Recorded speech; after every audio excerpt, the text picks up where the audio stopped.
du har.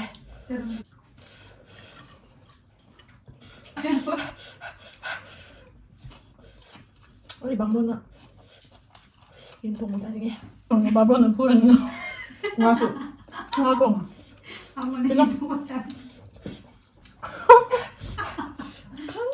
Welcome everyone. Welcome back to my video, to my mukbang. Today I have a special guest. I have my friend here with me. Hi. We are having lunch at our place. We'll be having fish curry. This is fish curry. And then we have dry chicken curry in dry form. We didn't put any water. Mayam ngasi ay manapigi mapang manapigi mayum da sakchari ne mana mukbang taw center ne nga changa Honey, honey. nga changa hai thong ba thong ne duga sapura nang mo yam hai thong ma aduga yensna ai no pina thong ne champut le sida Ngon. Singju có cái lịch đấy. Singju ra Singju slay me Hi, Singju set. Đấy, bố. chi ham chang na te na nga zin mo sa ra Singju đúng xài. mo mai tham da man Xài rồi đúng hầu được. mo sa ga haw hin da Rột xả bà hầu nhé.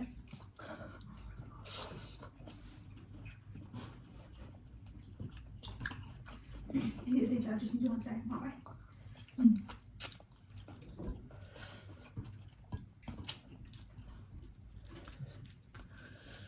nga hai ate ko ne ko nga ate ko sida jam hawa ba do ke na ku ile chani nga le ba Asi set. cha ko ma first bite Asi cái ngon set. Ấy chả gần đẹp. me Là vui nè. sing nga de thong bai te da nya ma nam yam kan ba le Catfish nut drop. ma cha ai không thể mà mình định làm fatty đi rồi ngon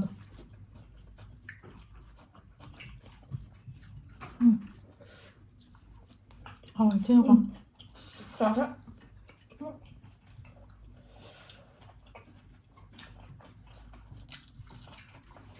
Singju xem hỏi ạ.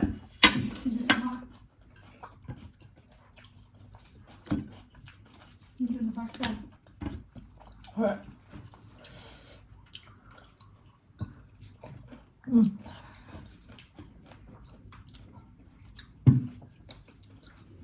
Ra người ta đã chuẩn bằng còn nó cái lắm này rồi.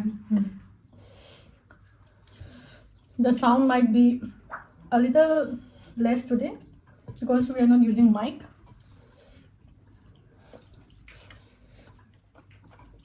Nước mạch lâu. Not lower.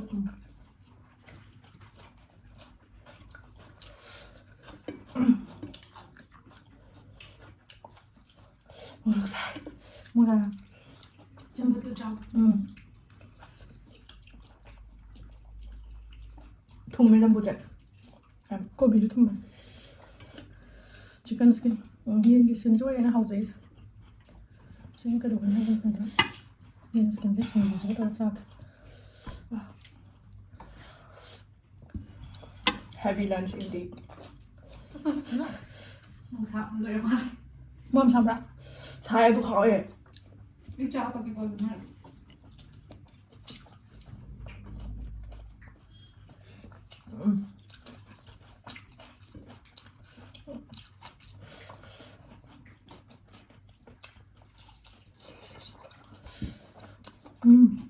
Mà xem nó có gì đâu cái thằng nữa.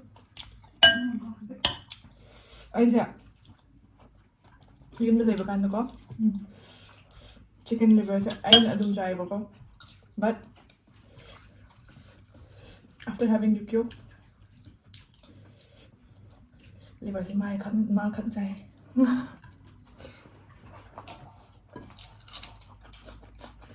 Chicken liver are very good for the bread.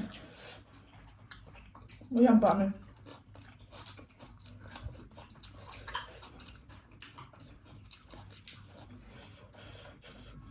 Xem sao.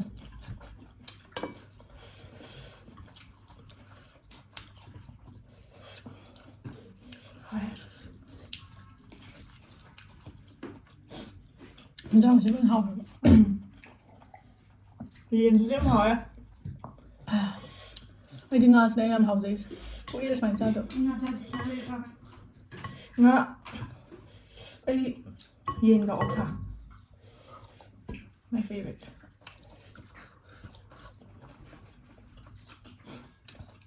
Ngon luôn đấy. ấy là nụ trà đi Ngon luôn sao đi ạ? ừ Ê, เอาเนี่ย ấy trà bữa sẽ pork nè beef nè buff nè chicken fish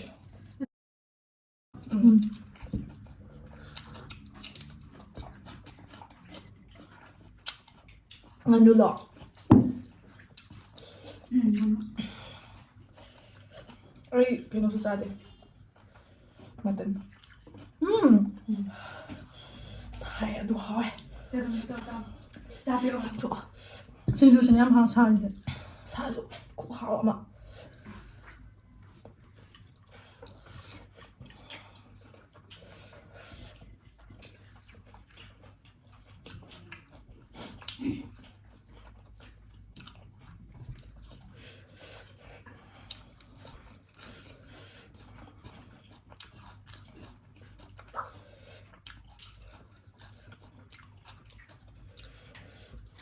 ôi chăm chút hết thèm này Biết không?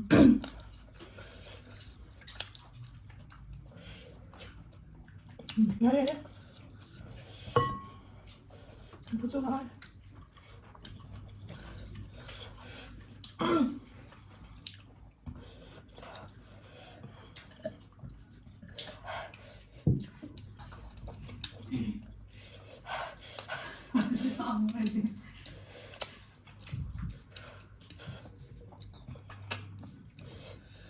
살을 또 빼야 돼. Sao bây giờ này là dán hơn mình hả? Mà ชา họ ใช่เลย Mua sẽ sang đấy. Họ vào. ไม่ใช่ 짬뽕 짜들이 짜가 ไม่ติด 누워야 되고.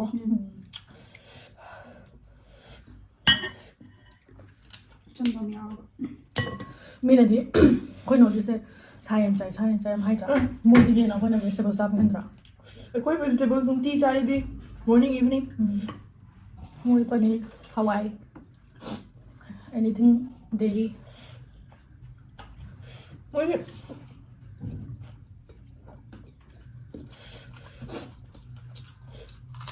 뭐 이제 타오야 만드나 이 짜면 하면 돼 봐. 마살라도.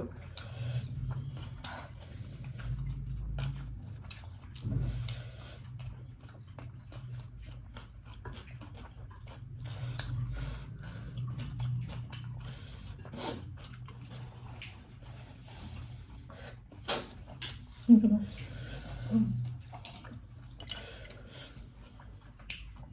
ดิฉันสุดจ้าดีเลยมันช่วยให้ดึงจ้าดีก็แบบเปิดนี่เลยได้ครับ ấy đi marudo nha hỏi.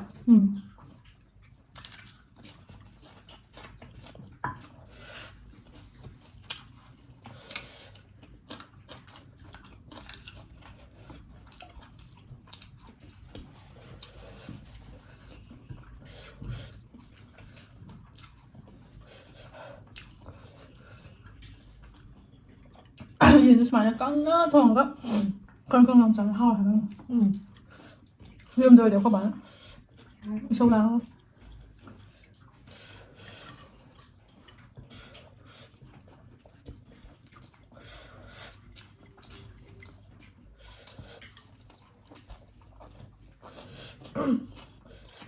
Ôi bằng luôn ạ. Liên tục một tay đi nghe. Oh, hell no! Bamona. Oh my god! Wow! Dito. Muy intong lo. Mali. Ngon thường là bà bên là phu là ngon. Nga su. Ngon thường. เอาวันนี้ทุกจัน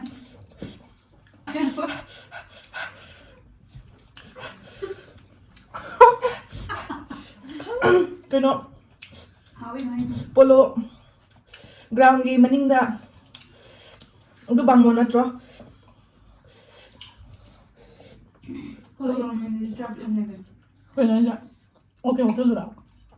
Na ti adu di. Let's see what that. Polo ground gi maning kano da. Banana leaf da. Cha.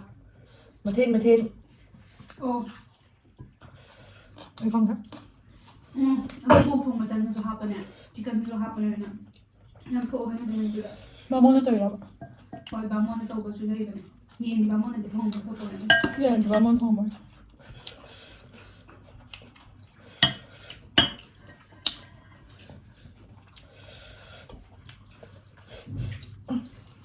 Anh ngầm rồi. Sao tôi đã được? Tâm.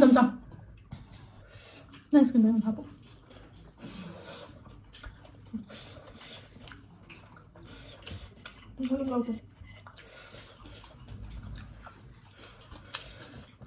너 이게 진주 내 양반이 해.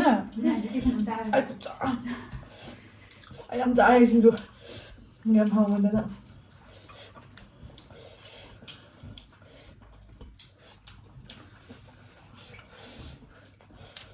Macam yang tu happen tu lagi. Kau tu.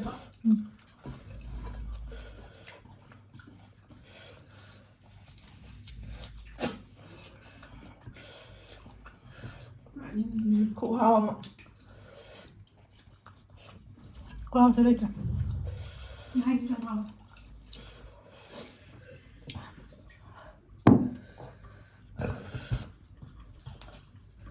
Ini rồi ra. Yên mà đủ đó chẳng.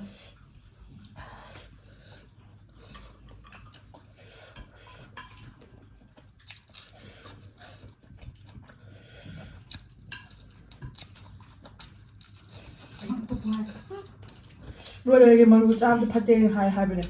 Ima đi. Maru cha luôn nè. Singju ở đây này. Happen. 자, 봐라. 자. Rồi. Chính chân này happen. Chính nhiên rồi cho nó phút là sao? À. Hảo đấy. Hỏi. Mana pun ada bang. Hả vậy quá xí đi. Hai đứa nó có. Coi nốt is gì. Cha in thang có không? 진짜 이해인자. 뭐 본주도 나 자꾸 등기 우모로기 막 하와라 하와라. Anh uống thì không được nào kiểu. Rồi chứ. Fresh nữa đúng. Cái nào vậy? Thì là hỏi. Mà nằm đồ. Anh nô mà tao có. Cha bằng ngầm được bên mít lệ bà có. Mà nằm khắc tạ bài rồi. Dạ.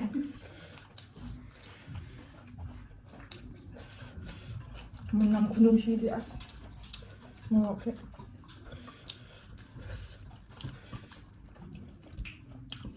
không biết sao lại yên bị thừng.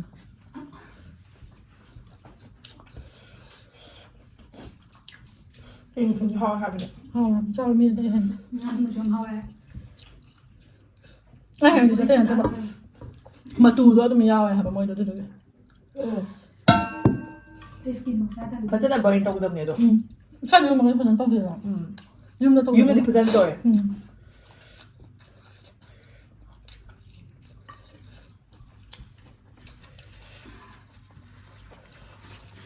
chết hết nó không sao.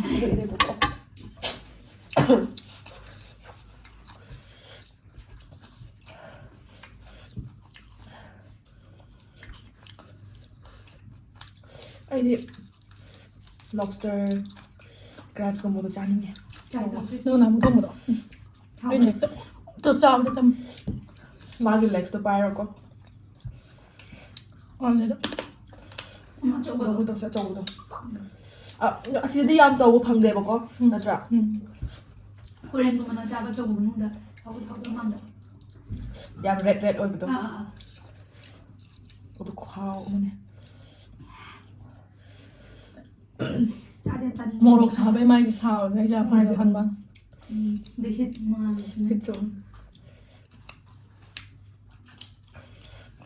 Đây đi ăn sao ra? 고아도 레이저. khi nào vậy? Kung kaya na naman ako sa ayaw kita kung mga da. Yung naman kasi na yan. Dinner na kara. Ay, tiyong sa ko na. Tingnan. Dinner is it? You shouldn't eat heavy dinner. Lunch to heavy or ako. Breakfast and lunch heavy oil. Mingon di breakfast itong heavy oil na itong to eh. Nandiyan na tabi. Ito pang yaw diba?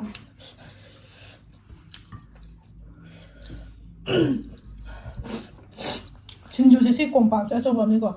Yame. Yabe, zai. Ado ga gisi da ta mi ba. Ba ta to. Ado na nato na hice ne.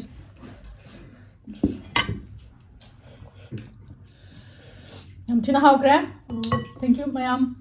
Logo be bagi. Thank you everyone for watching till the end. And ay kata mo to. I give ay na Q&A ko sa video mas makahabi do. Ado din ko sa mayam hang biro.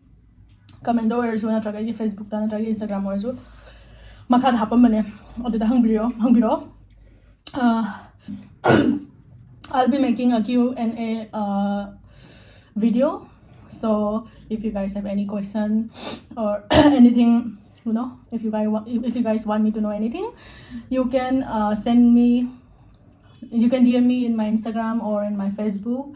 The link will be in the description down below, and or you guys can ask the question in the comment section below.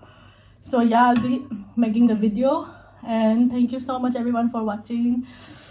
Bye bye.